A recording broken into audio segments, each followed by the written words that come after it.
wanje ndagukunda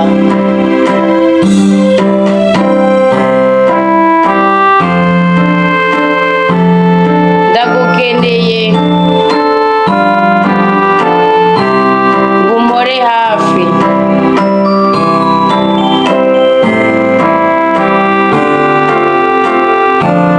ungenze uko ushaka ndonke amahoro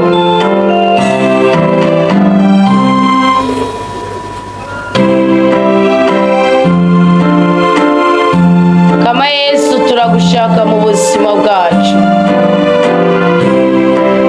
turashaka kuba kuri fora y'ubuzima bwacu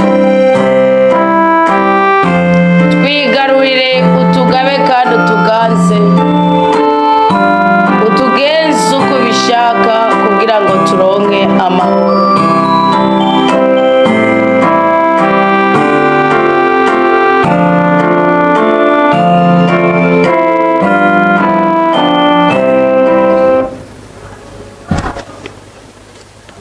ariko umwami Ezekiyasi n'umuhanuzi Yesaya mwene Amosi barasenga kubera ibyo bongera batabaza amajuru. Hanyuma umukama arungika umumarayika atikiza abagwanyi b'intwari bose indongozi n'abatware mu icumbi ry'umwami wa Ashuri.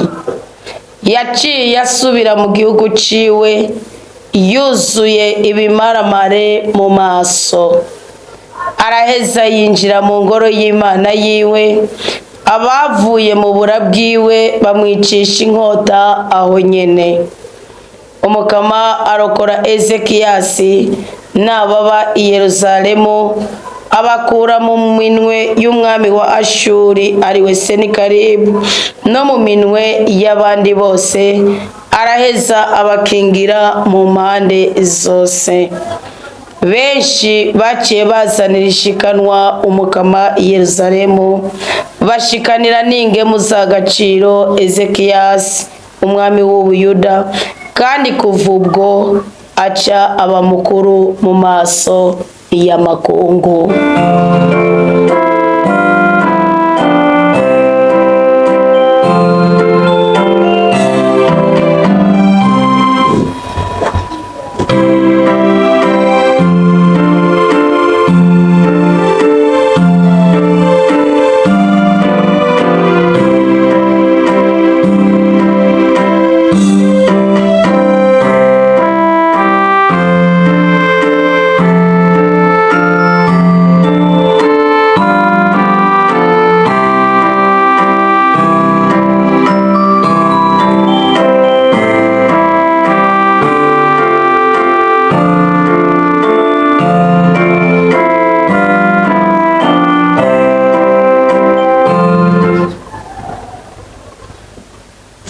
Turi imbere yawe mukama, twebwe abana bawe, kandi turi kuri rendezvous yawe kuko waradusezeraniye ku isaha tuzobana nawe.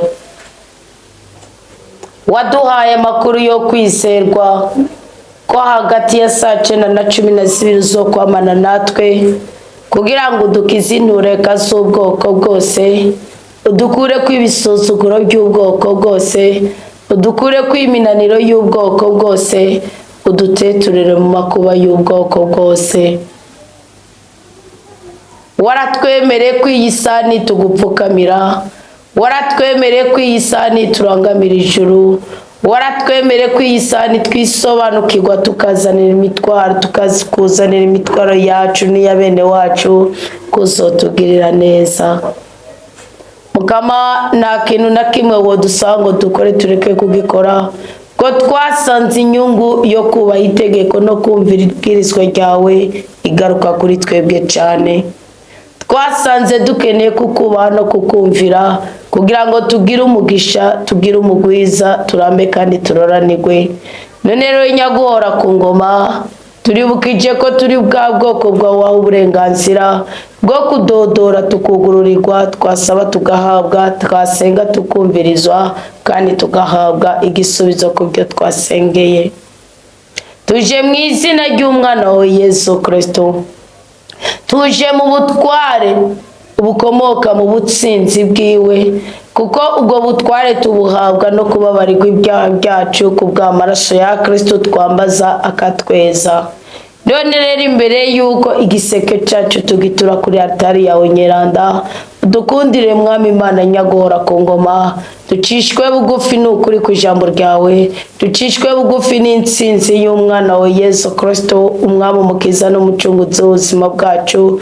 Tugusabe ikigongwe ku bicumuro byacu byose, nyagora ku ngoma ubwoko bwawe utubone tuje gusenga, kandi tuzanye umutima umwe ntituje dukebaguzwa, tuzanye umutima umwe ntituje tujya gusubira inyuma nka Ananiya na Safira ngo amatwice n'icyo twivugiye twebwe nyene.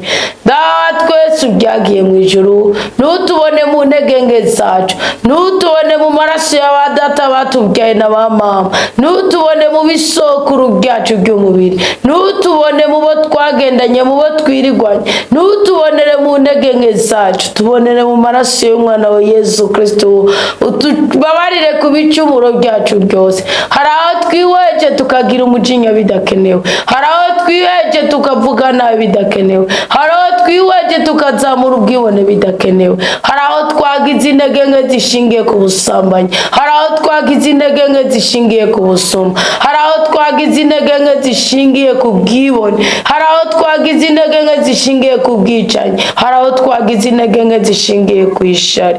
Nyagora ku ngoma Mwami Imana, hose twaruhishije abo tutabwirizwa kuruhisha, hose twababaje abo tutabwirizwa kubabaza, hose twarenganije tutabwirizwa kurenganya, amaraso y'umwana wa Yesu Kristo natweze.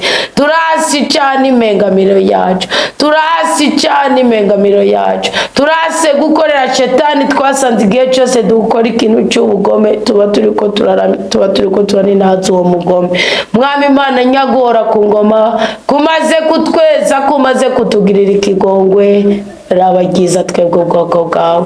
Mbere y'ugusenga twihuje na mutima wawe mwerana, twarasobanukiwe kandi ko umutima uri mu igicumuro, umutima uri mu intege nke, umutima uri mu kwidodoma, umutima uri mu inzigo, umutima uri mu ishari niwuzura mutima wawe mwerana.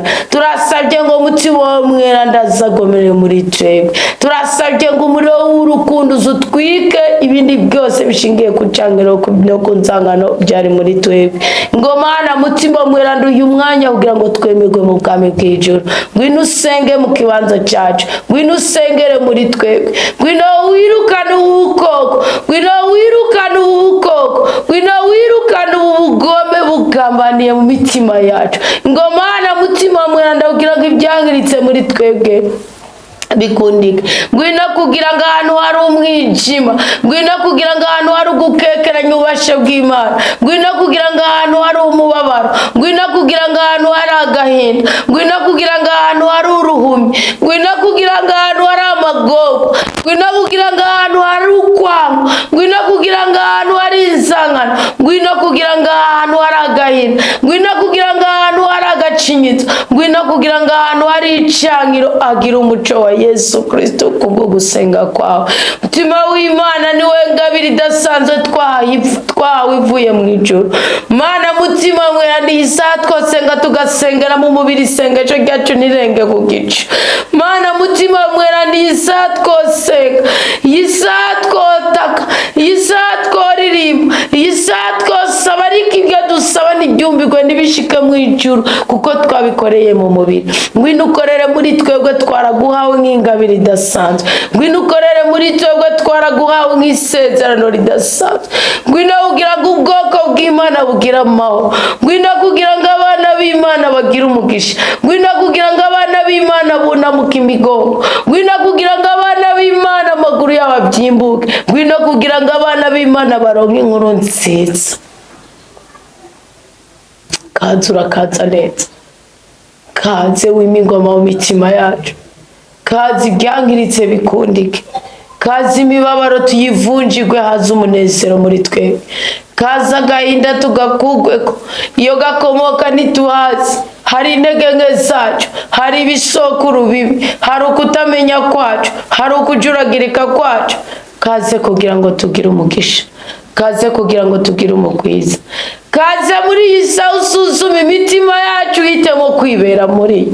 Kaza muri iyi saha usuzuma imitima yacu uhitemo kwigumirayo. Kaza muri iyi saha usuzuma imitima yacu uhitemo kuyikoreramo.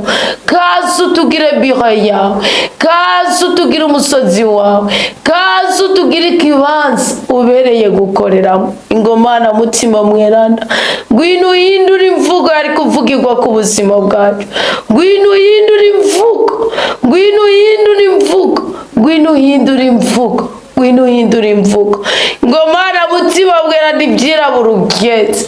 Ingomana mutima mweranda ibirungurije byetse. Niko Izari 18 havuga.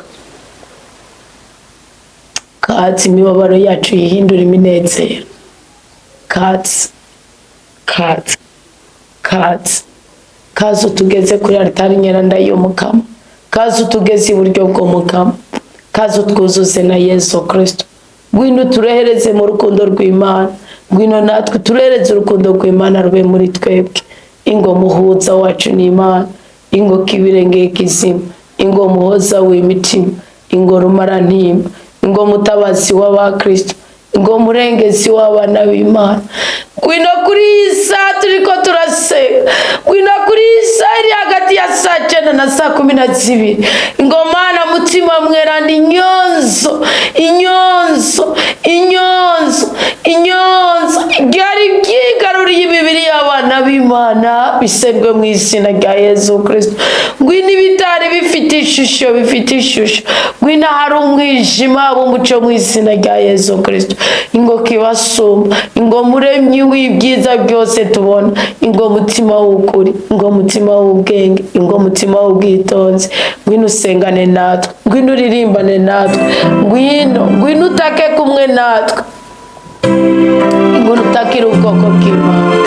Ingo kuri iyi saha abana b'Imana batababa, ingo kuri iyi saha umwasa amaramara, ingo kuri iyi saha umwasa arya imvubu, ingo kuri iyi saha umwasi wenyine yumve ko asuzuguritse yiyomora. Ngwino utaramura amashetani yotuma twisuzugura. Ngwino utaramura amashetani yobuza ko isengesho ryacu rigera mu matwi y'Imana. Ingo mutima mweranda, ingo mutima mweranda, ingo muhoza, ingo muhoza, ingo mukiza, ingo rumarantimba. Ngwino wuzana umugisha, ngwino wuzana amahoro, ngwino wuzana ubwenge, ngwino wuzana ubwitonzi, ngwino kibasumba, ngwino kibirenge, ngwino, ngwino, ngwino, ngwino ukizagwaye, ngwino utanga ubuzima, ngwino utanga amahoro, ngwino uzana ibyishimo, ngwino uzana ibyishimo, ngwino uzana ibyishimo, ngwino uzana ibyishimo, ngwino uzana ibyishimo, ngwino uzana ibyishimo. Ngitugira abatumwa ba Kristo, ngutugira abana b'Imana, ngukavura amarangamutima yacu. Ngwino wirukana uyu mwuka mu buduteza ibisuzuguro bitandukanye. Ngwino wirukana uyu mwuka mu buzana inyatsi mu bana b'Imana. Ingomana mutima mweranda, ingo rukundo rwa data, ingo ngabiri idasanzwe twahawe ivuye mu ijuru, ingo mutima w'ukuri, ingo mutima w'ubwitonzi, ingo mutima uzana ubweranda. Ngwino mutima uhindura amateka, ngwino mutima uzana urubyaro, ngwino mutima w'ukuri, ngwino mutima w'ububasha, ngwino mutima w'ububasha, ngwino wirukana umwijima, ngwino urandurana n'imizi ibyaha byamaze kutwizingiramo.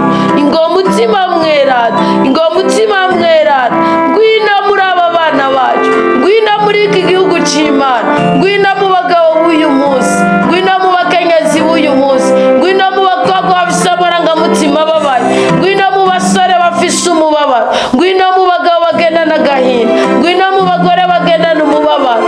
Ngwino, ngwino ingumba zibyare, ngwino, ngwino umwasi yomoke, ngwino, ngwino umwasi ateterwe. Ngwino kuri iyi saha tuzashinga intango ari cyo Imana yariko irakora.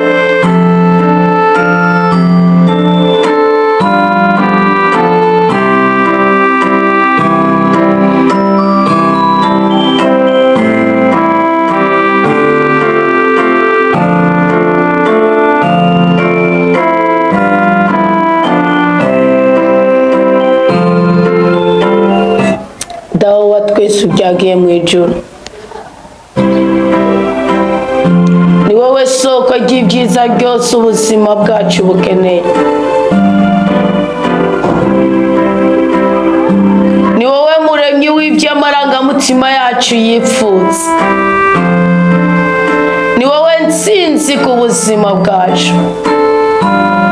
Turagushimiye ko uyu munsi wawuduhaye ko nk'umunsi wo guhezagirirwamo. Turi hafi gusozera umunsi w'189 muri umwaka wa 2025. Ibyo twarayemo, ibyo twabyutsemo, ibyo twiriwemo byose tubizanye imbere ya biri muri iki giseke.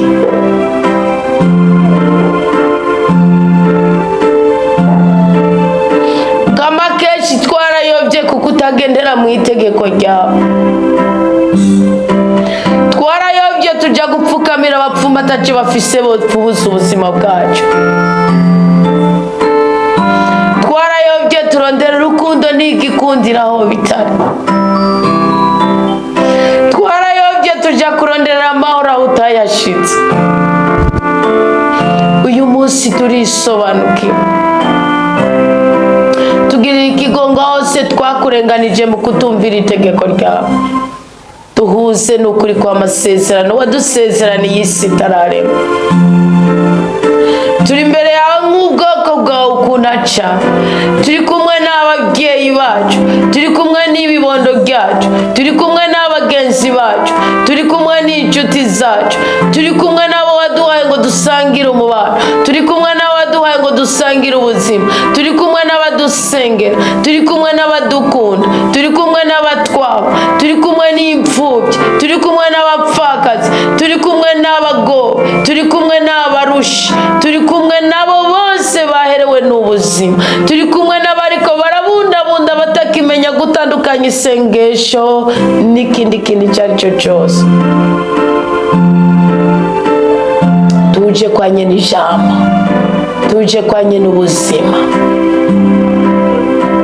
Mutima wa mweranda yatwinjije mu isengesho riri mu butsinzi bw'umwami Hezekiyazi. Ngo yakuriye ubudahangarwa, ngo yakuriye ubushobozi bwari mu murimo wawe wakoze.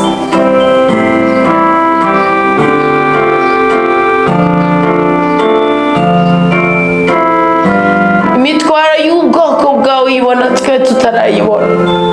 Imitwaro y'abana bawe uyibona twe tutarayibona. Bariyemeje ko batazongera kukuryarya. Bariyemeje ko batazongera gucumura n'ibigirangana. Bariyemeje ko batazongera gushora ibirenge byabo mu bapfumu. Bariyemeje ko batazosubira gushora imibiri yabo mu kimarayika. Baragusaba ngo batere iteka ubateture mu makuba yose.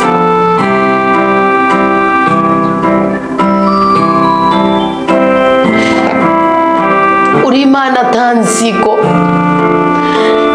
Naho Misha yavuze ngo ibyaha byose urabihanira. Ko waravuze ko nitwinjira mu mbabazi zawe tuzohabwa ibyo watugeneye. Wirengagije ububi bw'imitima yacu. Mukama tuzananye ibyizigiro byinshi by'ubutabazi. Hezekiyazi, uyu mwami Hezekiyazi yari kumwe n'umuhanuzi Isaya. Ubwoko bwawe turabami n'abahereje cyane. Niko Petero yabivuze mbyemera nk'ukuri ku ijambo ryavuye mu kanwa kawe. Hezekiyazi yagaragaje kubanza kwishikana ku mwami Senikaribu. Aramutakamira ati reka kunkura kw'icyubahiro. Ureke kuvuga mu rurimi abenegihugu bavuga. Uvuge mu rurimi rw'iwanyu ugenda umu-intellectuel ndagomba. Hezekiyazi yagaragaje kubanza guha amafaranga Senikaribu. Hezekiyazi yagaragaje kubanza guha amashikanwa Senikaribu. Hezekiyazi ariko afuka isoni z'ubwambure bwiwe. Ariko byabaye iby'imfagusa. Mu izina ry'umwana wa Yesu Kristo, ubwoko bwawe turazanye abantu bose ataco batakoze ngo bubake ingo zemere, ariko byaragiye byase. Ubwoko bwawe turazanye abantu bose ataco batakoze ngo bave mu bukene. Bageragaje kudandaza bahora mu ruhombo. Bageragaje kudeposa barabe ko bohura n'ibyo bigiye biranga.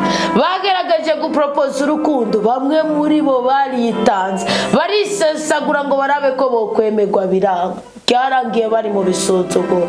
Naco batakoze bakoze ngo bipfuze, bagurishije mu byo bahaye ngo ubutunzi ngo bipfuze, byaraze. Mwami Imana nyagora ku ngoma, ibi biganza nicyo biri mu amazina yawe.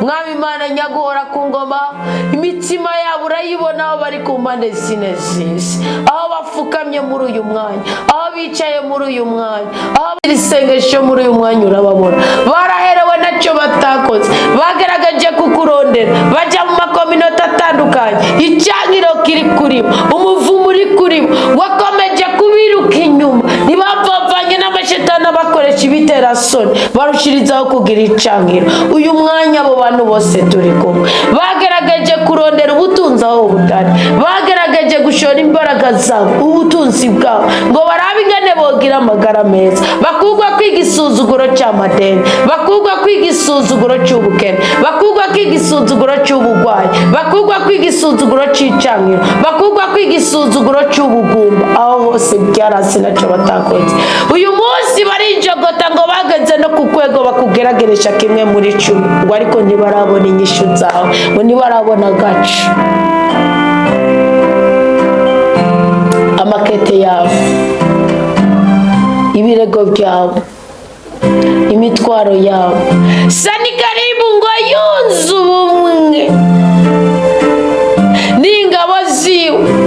Ibitekerezo byabo wabipfishije ubusa, imbaraga zabo wazipfishije ubusa. Ariko umwami Ezekias ngo avuze ati sinshobora gutanga ubwoko bw'Isirayeli, kuko ngo arageze kugwega musaba abana n'icyabwenge n'abagore. Aravuga ati aho simena ibanga. Dawe twese ubyagiye mu ijuru tuje guhakana kumena ibanga muri twebwe no mu bacu. Ibanga twamenye ngo dukugwe kw'imyenda, ibanga twamenye ngo turonka akazi, ibanga tuje kwishikana kuri wowe. Ezekias aravuga ati Isaya umfashe, izi nyandiko umwasi wanje yanyandikiye, izi mpapuro zindeka ngiye kuzipfukama ko mu ngoro y'Umukama, nimpfa mpfira imbere y'Imana. Mukama wako niko tuje ubwoko bwawe kuri umugoroba. Inzandiko zodutuma twishora, inzandiko zodutuma turenga ibigo, inzandiko zodutuma dusaba amadeni tutazoriha, uyu munsi tuzizanye iwawe nyagora ku ngoma. Zaduteye ubwoba kuko tubona tugiye kumaramara, zaduteye ubwoba kuko tubona tugiye guteterwa, zaduteye ubwoba kuko tubona tugiye gusuzugurika. Turazizanye iwawe, turazi ko amarira ari mu mutima, akomoka mu mutima utunganye, ngo uyashyira mu gacupa. Mukama amarira yacu uyahoresha ubuzima bwacu, uyogesha ubuzima bwacu, uduha umugisha n'umugwiza. Mukama turankirije urupfu rukomoka ku ndwara z'amayobera, Mukama turankirije urupfu rukomoka ku ndwara za karandembe, turasumuka wo gukenyuka muri uyu muryango, turankirije ubu bugumba muri uyu muryango. Uwo muryango urimo abakristo turakeneye mu igicaniro cyawe nyagora ku ngoma. Nguraheze umaze kubona Ezekias uko yisobanukiwe yunze ubumwe n'umuhanuzi wawe Isaya, ngo ntiwigeze uza kumbwira ngo Ezekias mpore, ntiwigeze unabwira umusabyi wawe Isaya ngo mpore. Mukama wako niko ndagusabye ngo ugende ukorera ubwoko bwawe. Nabuku yindi message niteze ivuye iwawe, ahubwo ugende utabara abana bawe. Ngo icyo wakoze waragiye muri iryo cumbi, waragiye muri iryo raro, waragiye muri iryo hema, waragiye muri iyo kambi yarimwe abantu bamaze kunga ubumwe bushingiye ku bagome. Ngo umumarayika wawe umwe wenyene atikiza ingawe zingana 185. Bukeye umwami wa Shuri, umugome ku buzima bwacu, umugome watunyaza umunezero, watunyaza amahoro, watandukanije umugabo n'umugore, watandukanije umukobwa n'umukunzi wiwe, watandukanije umusore n'umukunzi wiwe, watandukanije ubuzi bwo gukora dushoboye kugira ngo tugire imibereho natwe. Uwo wese yatubujije igikundiro, uwo ngo waragiye uramusanga ari mwico. Uburabwi w'abahungu yibyariye nibo bamumenye umutwe, bamutsinda imbere y'ikigirwamana. Ndatangaje intsinzi ku mukristo yari yumva ko yaraherewe muri uyu mwanya, akaba yumva agiye gusengesha ukuri ku ijambo ry'Imana. Mukama twarakwemereye, nuturihira imyenda natwe tuzorihira abacu, nutubabarira ibyaha natwe tuzobohora abacu tubababarire, nutwe nutwihangana natwe tuzihanganira abacu, nutugaburira tuzogaburira abacu, nuduha ubutunzi ntituzokuryajyanya kimwe muri 10. Twarabikwemereye nyaguhora ku ngoma, ntukogwe n'isoni zo kutugirira neza. Basogokuru barase ko twinjira, baradutangire niko Yesu Kristo yavuze, Matayo yarabyanditse arakanezerwa. Mu izina rya Yesu Kristo ubwoko bwawe tuje kumena izo nzitiro, tuje gukora ibyo basogokuru batakoze. Mugabo yitwa Tobito yarabikoze, avuga ngo ni jeje nyene mu muryango wa sogokuru, ngo nuwahije rya tegeko ryari ryarashinzwe ubutazovaho. None rero se Mukama, tunezereze ubwoko bwawe, abagwayi bakize, ababoshe babuhore, abo inzandiko ziriko zirabarega bariko barabundabunda bigisha ikinyoma abana babo, barabe ko botora agatiro, barabe ko boryama. Bagirira ikigongwe ubahuze n'umuhesha w'umugisha, bagirira ikigongwe ubakure ku gorosyo kunamitsa ibitugu byabo, bagirira ikigongwe ubakure ku yenyatsi, bagirira ikigongwe ubakure ku uyo muvumo. Ibisigaye Mwami Imana nyagora ku ngoma, komeza utunezereze ubwoko bwawe. Ikicangiro turaciyambuye, uyu mukoshi turawiyambuye, iyi nzigo turayiyambuye, iyi nyatsi turayiyambuye, ubukenyuka turabyanse, ubugumba turabwanse, aya mangetengete turayanse, ibi bitutsi dutukwa n'abasi bacu turabyanse. Tubivugururishije ukuri kw'Imana kuvuga ko turabanyamugisha, turabo guhigwa, turabo kunezerwa, turabo kubyara tugaheka, turabo gukunda tugakundwa, turabo kurondera tukaronka, turabo kunezerezwa n'ijuru, turabo kuramba tukaronerwa mu izina rya Yesu Kristo. Amen. Yesu Kristo mukunzi mwiza, komereza nyene, waratubwiye kuri kumwe natwe utakituvira gushika ku mwero w'isi. Gumana natwe, mutima w'Imana muhoza, mutima w'Imana mwigisha, mutima w'Imana kibasumba, mutima w'Imana muganga, mutima w'Imana murengezi, mutima w'Imana mutawazi, mutima w'Imana nyene ubuzima, mutima w'Imana kibengebenge cakirana muri twebwe. Urukundo rw'Imana rukozora imitima yacu, kazi ugumane natwe urushirizeho gutanga ubutumwa, maze ubwoko bw'Imana burushirizeho kubohoka mu izina rya Yesu Kristo. Twese duhabwe umugisha. Amen, amen, aleluya. Imana itunezereze twese.